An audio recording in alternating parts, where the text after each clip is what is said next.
Hey, this is Aaron Goodvin, and you're listening to Music Row. Welcome to Music Row, a backstage pass to your favorite country artists. Here's your host, Leek.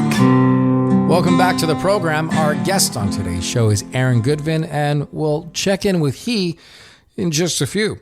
The hosts and performers have all been announced for the 2024 CCMA Awards. Lainey Wilson, Luke Bryan, and Peyton Manning will be your hosts. Performers this year will be Post Malone and Chris Stapleton, who will kick off the program. Dierks Bentley featuring Molly Tuttle, Sierra Hull, and Bronwyn Keith Hines. Thomas Rhett is going to team up with Teddy Swims. Luke Bryan, Ashley McBride, Shabuzi, they will also be performing. And Lainey Wilson just announced that she will play her new hit, 4x4 by You. Luke Combs recently told a sold-out crowd that he screwed up the lyrics when he recorded the Tracy Chapman hit, Fast Car. I said, we gotta make a decision, leave the night this way. And it goes into the chorus for the first time. And then that's the verse that at the very end of the song closes the song as well. And she said, so when you recorded the song, you said, still got to make a decision instead of we got to make a decision. And that was the first time that I knew that I recorded the song incorrectly. Was her telling me that. Because I remembered when she said it, I wanted to crawl in a hole. And luckily, she was awesome about it. And I think about it every single time that I sing this song. And I will think about it every single time I sing this song for the rest of my whole life. But she was so cool about it. And so the version, is still gotta make a decision. Not the words. It's just not the words. I made that up in my head. And it's we gotta make a decision. So tonight, I will probably sing we gotta make a decision. Because Tracy Chapman told me to, and damn it, I'm going to do it. So, boys, whenever you're ready, take a look. Hey, we all make mistakes. And congrats to Riley Green, who just received his first shoey honors in Sydney, Australia. For those who don't know what a shoey is, it's when you drink a beer out of a shoe. Now, check this out. Someone presented Riley with a boot, wasn't his, and a beer on stage the other night. Riley chugged it all back. And to be perfectly honest, it's almost civil compared to what Ali Walker did when she cruised a beer out of a dead catfish last season during the Predators game. Music Row on Tour, brought to you by Live Nation. So many shows, so many tours. Go check out a show when you get the chance. Zach Bryan hits Edmonton, Alberta for a couple shows on the 17th and 18th of this month. Find him in Tacoma on the 22nd. And then dates in Tulsa, 3 of them, December 12th, 13, and 14. You can catch Little Big Town on the road. They've got a number of dates. November 21st, you can find Little Big Town at the Moody Theater in Austin.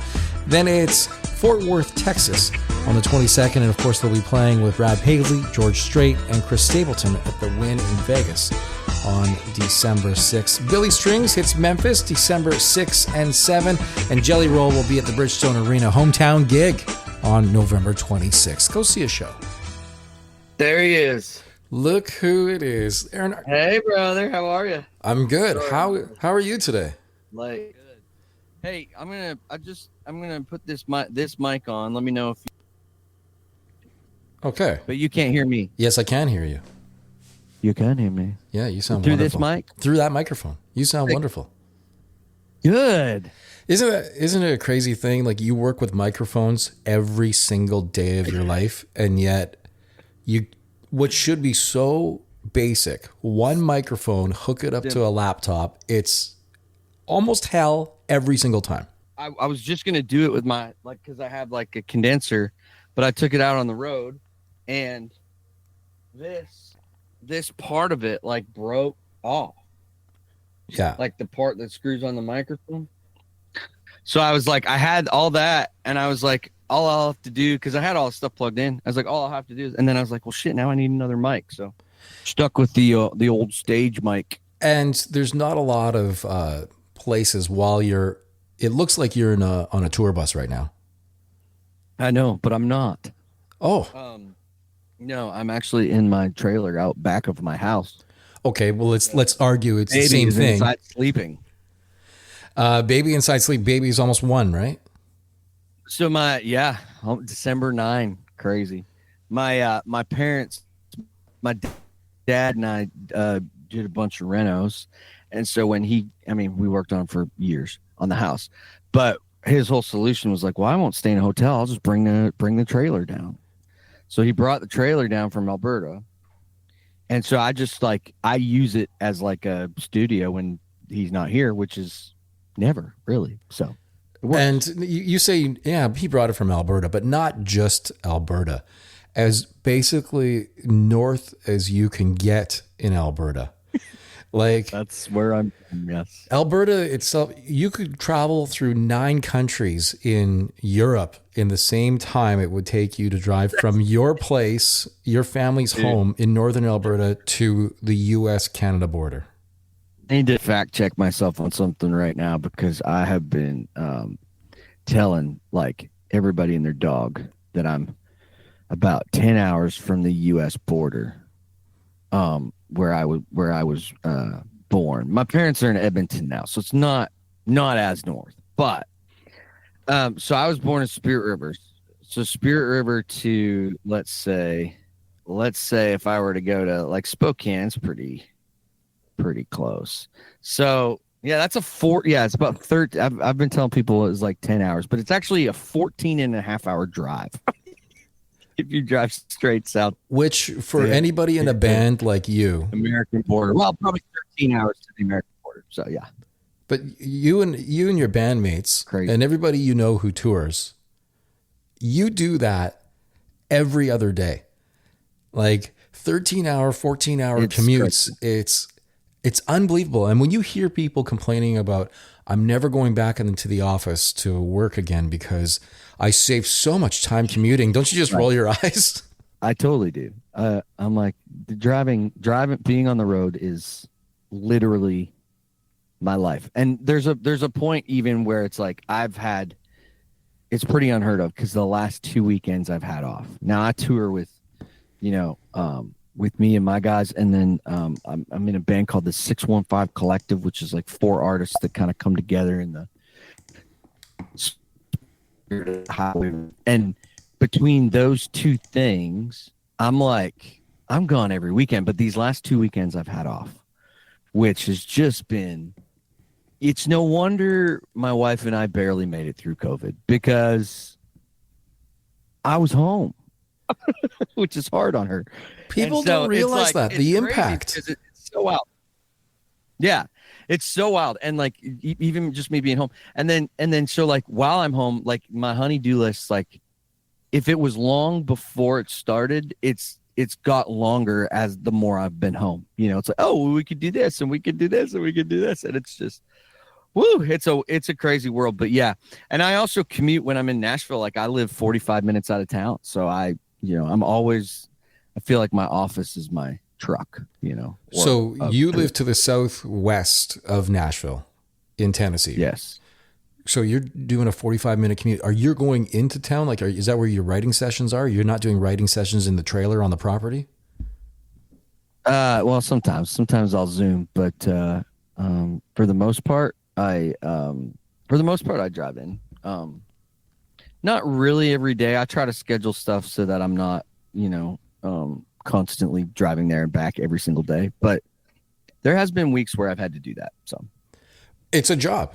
It's, you get paid when you write songs, and you got to commute every once in a while to make that happen. I was talking with Tennille Towns recently, and Tennille was talking about how she needs to kind of chill and then the songs just kind of come.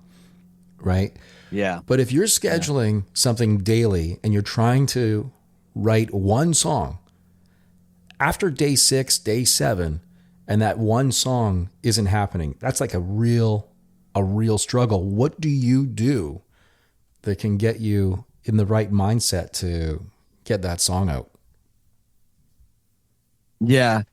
For me, a lot of it is I tend, like when I'm home, and I can identify with that and being able to relax and all that stuff. But I'm a pretty like high paced dude, and I feel like I'm always have something to do. And I've been in Nashville for almost 13 years. And I spent 6 years before that traveling.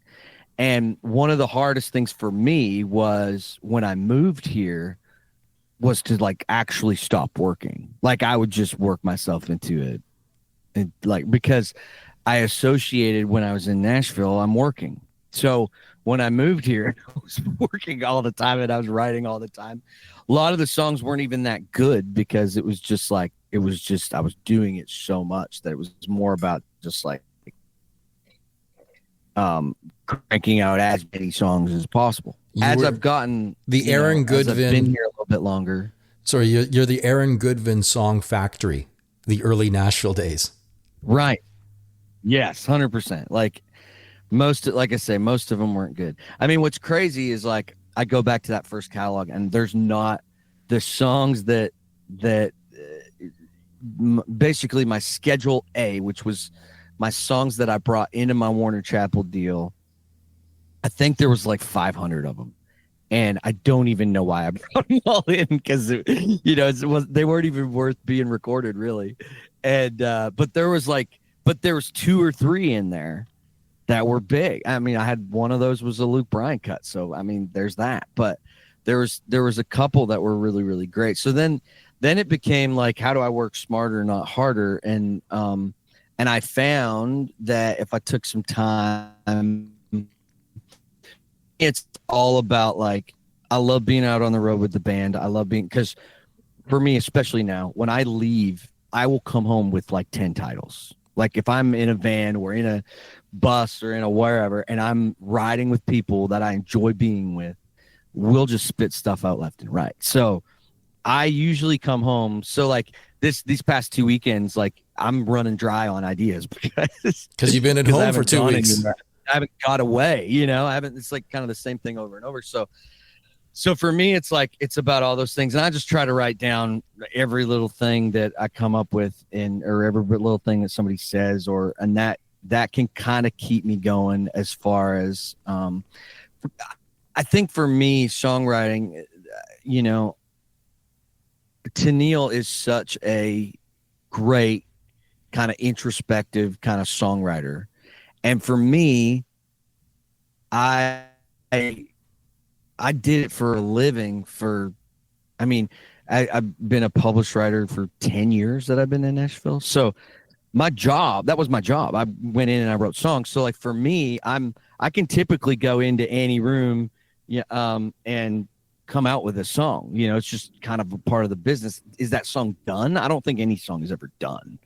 I feel like there's always things that we can bring more to it or rewrite it or do. It's just you either run out of time or money, and then you just got to get them to a place where you like them, and maybe other people like them too. But I think for me, it's like I've always been it's very rare that I don't come out with a song at this point. So when you took those 500 songs to Warner Chappell, some of them that you will admit were not good, and then some of them took off, and you got some rights and all that stuff from other bands and other artists. Say the song with Luke Bryan.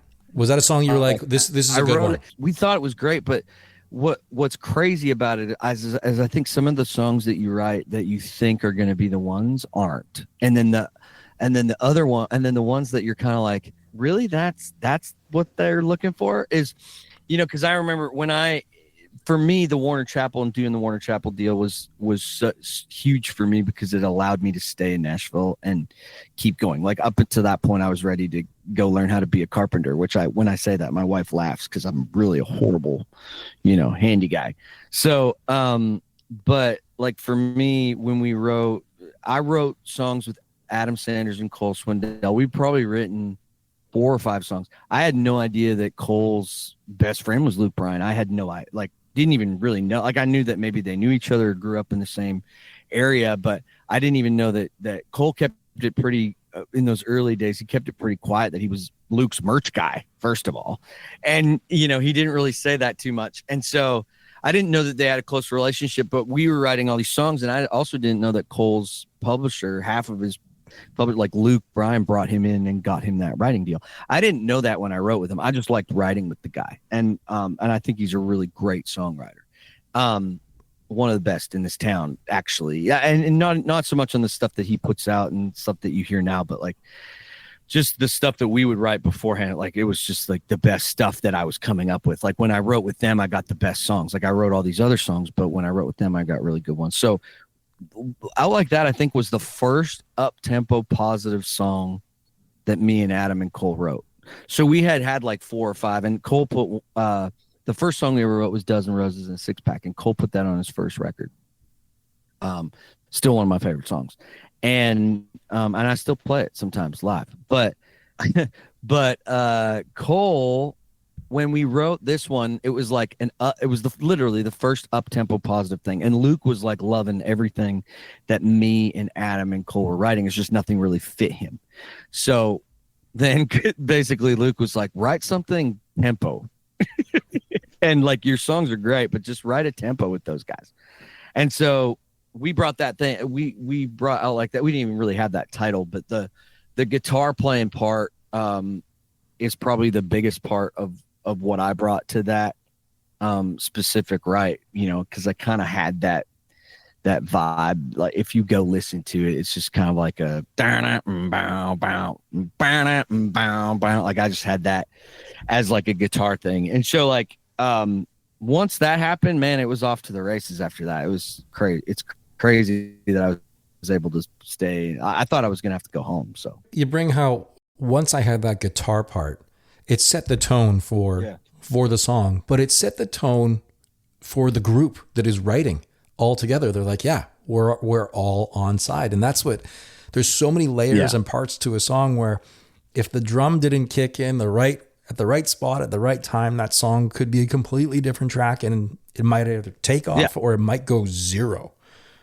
Very true. Very true. And often the times that I'm writing now, I try and encourage whoever I'm writing with, or even myself, like, hey, I know that we have it going this direction and going this vibe and going this, you know, whether it's a low thing or something that's like heartfelt, but it's like, what if we took this same lyric and this same idea and put a tempo to it, like, and trying all those different variations. Because I think what happens when you do that is like, yeah, you do end up with a completely different song than you had in the beginning. But if that's for the better, it's going to beat out that last song. And it's a game of inches, man. This is not a lot of songs are very close, you know? Absolutely. And then you get to that point too, where you take it into the producer.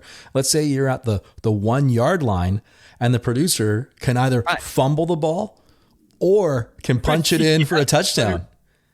Dude, it's so true. I've had times where it's like so frustrating, and for me in particular, the frustrating part is that I grew up playing in bars. I didn't know a rock song. I was so country in the beginning. Like I just loved 90s country. I was born in 85. I was so like, I loved all that kind of just country redneck kind of stuff. Or heartfelt kind of stuff, or like songs that really meant something with big lyrics and big, you know, and all this stuff. And I didn't sing a rock and roll song until I started playing in a band. And then when I started singing it, I sort of found this kind of other thing, which was like this rocking thing that I could do and I could sing. And so, but with that, it was like when you're playing in a bar and you're playing AC/DC, you know, and you got to sing Steven Tyler, like you learn all these different. So when I got to Nashville, I was a super rangy singer, you know, and I still am. Like there's a lot of times where people are like I've had situations where it's like, yeah, I mean, you have the cut if they can sing it. And that's a challenge because I think a lot of people think they can sing for a lot of artists, but they can't stay in your lane. And there's you know, and there's like, you know, I've had mixed feelings about that over the years. I've had times where I was like, you know, why do we have superstars that can't sing? Like that doesn't make any sense to me.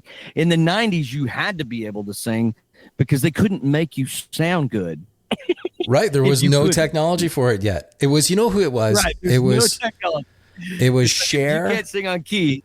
It was Cher and Auto-Tune, which, you know, in the late 90s changed the game forever for millions of artists out there. And even more so now, because not only can we make it sound really good without having the ability to sing, which sounds crazy even coming out of my mouth.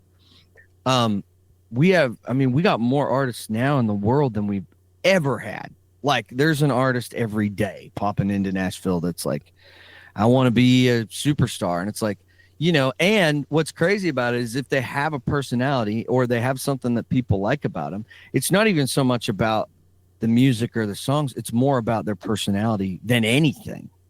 Without more question. about it can be that. What was your personality 13 years ago when you moved into Nashville for the first time?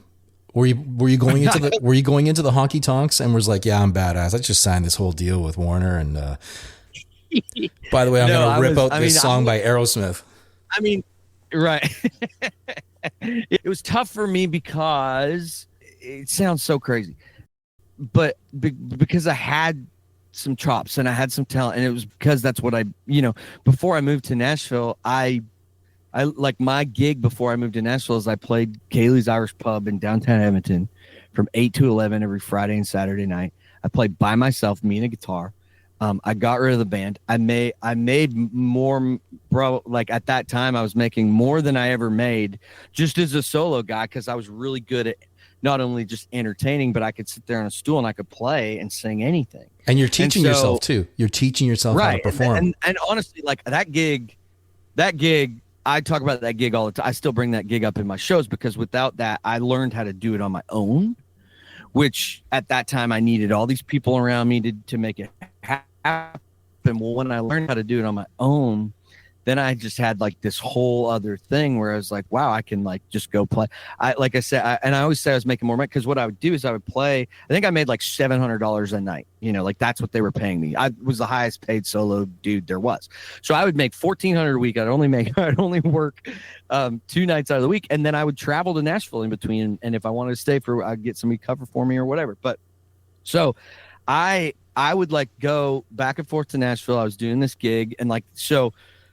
When I moved to town, my whole thing was like I just had chops. Like I could sing, I could play, I could do all this, and I was always sort of had a knack for the songwriting part of it.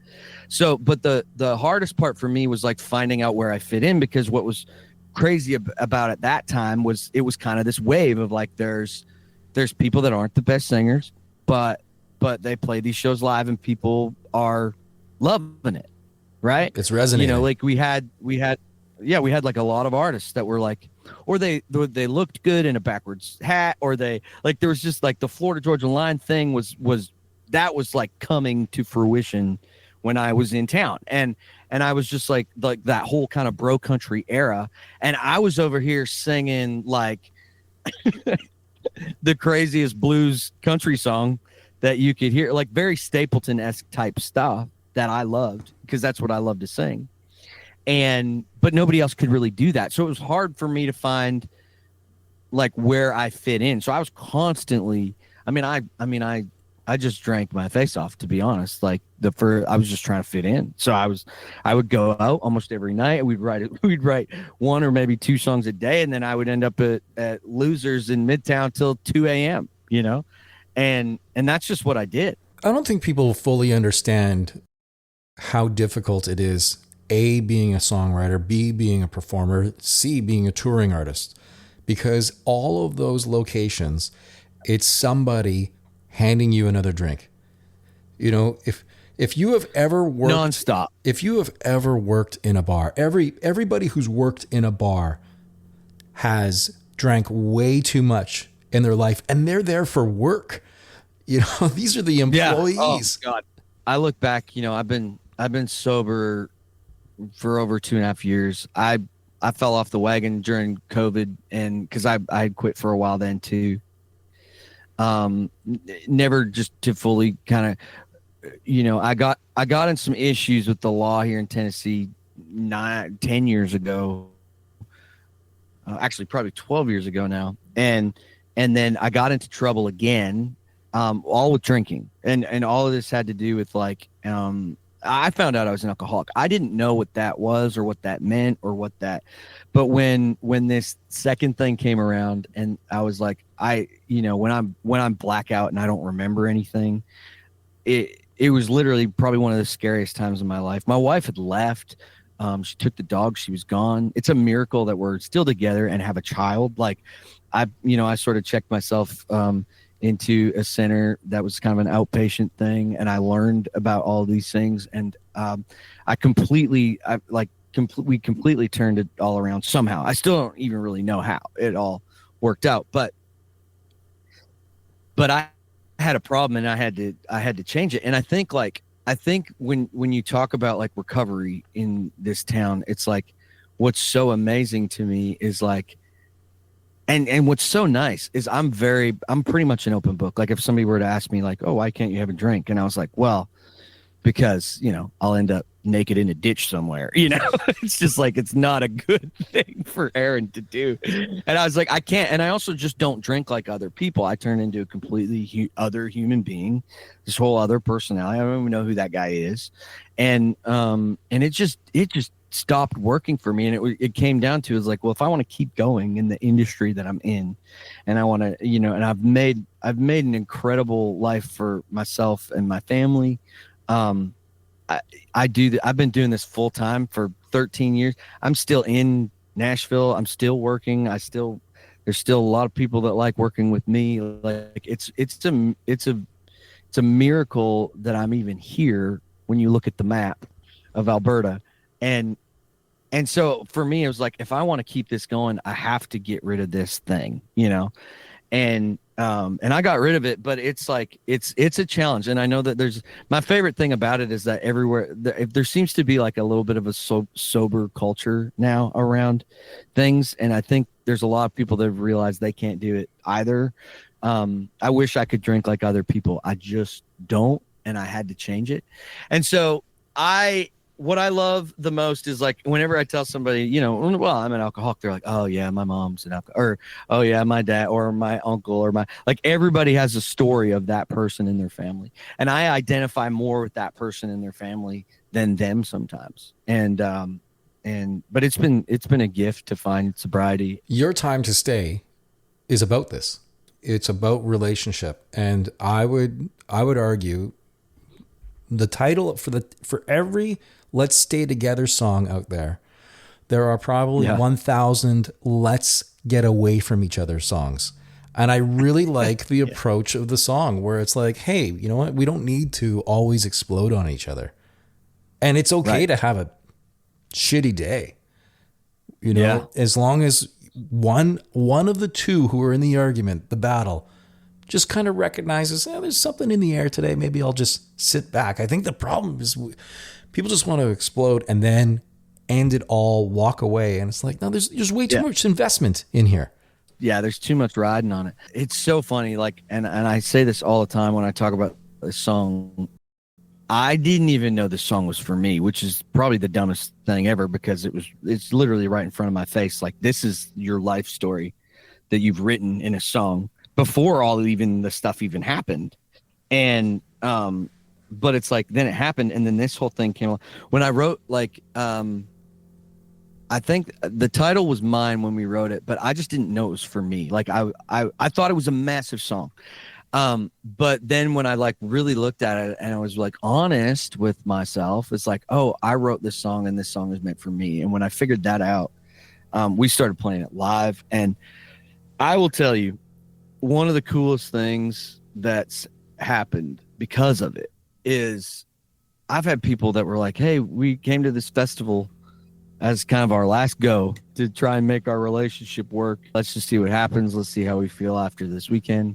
They had it planned for a while and they were like, well, let's just go do it. And, they were falling apart. And I played the song, or I played Your Time to Stay. And they were like, oh, this is what we have to do. We've got to stay. We got to fight through this. There's not a lot of songs that I've ever had. I've had the bops and the fun songs and the lonely drums and the URs and the Boy Like Me's, like the rockin' things that have done so well for me on the radio and all that stuff. But like, when you have a song that can actually change the course of a relationship, that to me is like so much bigger than myself. It's just so much bigger than we that we could possibly try to conjure up in our own minds. Like I think it's such a special song, and I'm so excited about what it's already doing. I think it's like tip of the iceberg. I think we're going to hear a lot of these stories going forward. To add to that, most songs that most artists write, they write in the third person or their split personality or whoever. But this was actually right. This really is. Once you realized it, oh my gosh, this is you as honest as Aaron Goodvin can be about Aaron. It's so crazy because I feel like even for me, there's that third person thing where I think like, because as an artist, it's like the thing that you want to be, probably more than anything that I can identify with, is like a superstar, and you want to have the hits, want all these things. Like this is kind of the dream, if you will. And then but getting there while kind of carrying in tow authenticity is so much more rewarding than even all of that other stuff, is like just being able to be yourself. Like this EP that we've got coming out, I mean, I got a song on there called Drink in Hand, which is literally about recovery, and that's the most open and honest I've probably ever been. Yes, I've had songs that have related to me and my life, and my wife is in all my videos because there's just no other hot girl out there that could outdo her, in my opinion. Who will tolerate you like that? And I'm not even just saying that. Like I think she's beautiful, but and I don't know what she's doing with me, so I got to keep it together. But I think I've had songs that have touched on my life, if you will, but they weren't songs that like were so open and honest and like Boy Like Me is about having babies, but it's literally a story that is about a guy picking up a girl and then, hey, maybe this will work out, we'll have kids someday. Like that's literally what that song is about. So I've had things that touched on my life, but there's a couple songs on this record that are extremely personal, and I'm just excited about that part of my career. And I think the fans that I've been close to over the years, like I think they're pretty excited that I'm kind of heading in this journey. And I think recovery is a big part of that. I think because you sort of look back at your life and uncover all this stuff that you have gone through, and then you just end up writing about it, sometimes without even knowing it. So it's good to have a little bit of downtime so you can put pause on who you are and who you think you are and stuff, because I think most artists and maybe most people in their lives, they're just on train tracks and they're just rolling and they're just going in the direction of the train. And every once in a while you got to take a step back, do a quick little reflection and go, am I on the right tracks here? Or is this train just heading right into the ocean? That's where I was going when I was drinking. I know that. Do not get on the heading into the ocean train tracks. It's not the place you want to be, for sure. Tour dates are coming up in the new year. There's the new EP is on its way. How many of these songs have been remixed and already prepared for line dancing for yourself? Because that, to me, I know that there's some artists out there who are like, I really like what you did with that song. And then they'll hear other mixes, because anyone can take a song and mix it now, and they'll put it on their YouTube channel or whatever they want to do. But some people are really good at it, and then some people, it's like, we have to get this taken off the internet because this is the worst thing ever. The line dancing thing has just been kind of a gift. That whole community has been really great to me, and I don't know what it is. I think it's just a typical kind of guitar playing that I do when I write songs, especially with country dance and lonely drum. Like those are pretty staple kind of Aaron grooves. And speaking of myself in third person, which I hate, but I like, that's just what I do when I pick up a guitar and I start strumming. That's just kind of what happens. And so I have a lot of songs that kind of fit in that groove. And I'm also a big like 90s country fan, so I love having stuff like that. What's so interesting about the line dance world and community is they can dance to anything. I mean, they and if they're a fan of yours and your music, like I put out Your Time to Stay, and someone's like, oh, I made a dance for this. I was like, you made a dance for Your Time to Stay. Like how, but I will say, like, how does it even go? Like, what does that even look like? I don't know. And I asked for a video. I still don't have one, but I think like once you kind of get into that community and they like you and they like your music, like it's like kind of a whole nother way for them to be able to support what I do. And so it's really cool when they come up with stuff and they're like, hey, let's make it dance to all of these songs. But they've been really great to me. And I also like, I've also just kind of, I can't dance very well. And I've tried to learn line dances and I don't know what it is. I have such a hard time remembering steps and all that. It's just it's a whole nother world. But from a guy who has written 1,000 songs, 1,000+ songs you've written, and you cannot figure out how to turn clockwise every 15 seconds with a clap. Oh God, it's so true. I hate it. I can like two-step and I have rhythm. Like I know that part of it. There was this girl recorded a song that me and my friend Nicole Witt wrote, who's also in 615 Collective, and it's called Never Never. And she's from North Carolina, and she's beautiful. She's like, she can dance, she can do all this stuff. So I sort of like, I was like, well, if you want a line dance for this song, like I could probably find you an instructor. And they were like, oh my God, that would be so cool. So I give him this instructor. The instructor does this whole dance. She learns it. And then she tries to teach it to me and Nicole. And it is hilarious because like, I have no, and then of course I have my baby with me. So I'm like line dancing with my baby, like trying to figure this out. It's a mess. There was another thing I did with it never aired, which was really strange. They couldn't get the rights to the song with the right for Lonely Drum. I was like, well, you should be able to get the rights for it. I don't know. So I don't know what was all entailed in that, but we shot like a 30-minute episode on the Opry network and of like, here's this big line dance song. And then here's the artist that like wrote the song and we're going to teach them the line dance. And dude, I tried for like an hour a day and I got there and I couldn't remember. Like if it was a lyric, I'm easy. I can remember it. If it was a guitar part, I can remember it. If it was a dance, it's gone. It's gone as fast as it comes in. And I don't know what that is, but. Well, just because you can fly a plane doesn't mean you can fly a helicopter. It's a little bit of a different technique, right? Maybe it's a left brain, right brain. So it must be. I don't know what it is. I wish I could. But you speak to it like community with those line dancing groups. You need to be part of a community. Otherwise, line dancing is just called dancing. And right. It's a lot like going out for line dancing. I think is like the same as bingo. We need a group of us together. It's unique to us. This is our lane. And go out and have a good time. Yeah, I love that so much. And it can be a group that is very much like that. We've played so many shows in the US just because of Lonely Drum and the line dance. Like it actually blows my mind. Like that we'll go out there and it's an extremely popular line dance. Yeah. Like I don't know what about it makes it so popular. I have no idea. But people just love it. And it's been amazing. My favorite story of all time is we got booked to go play the American Tours Festival in France. We get booked to play out there. And this is awesome because it's like, oh my God, we're going to fly overseas and we're going to play a show for people that don't even know English, really.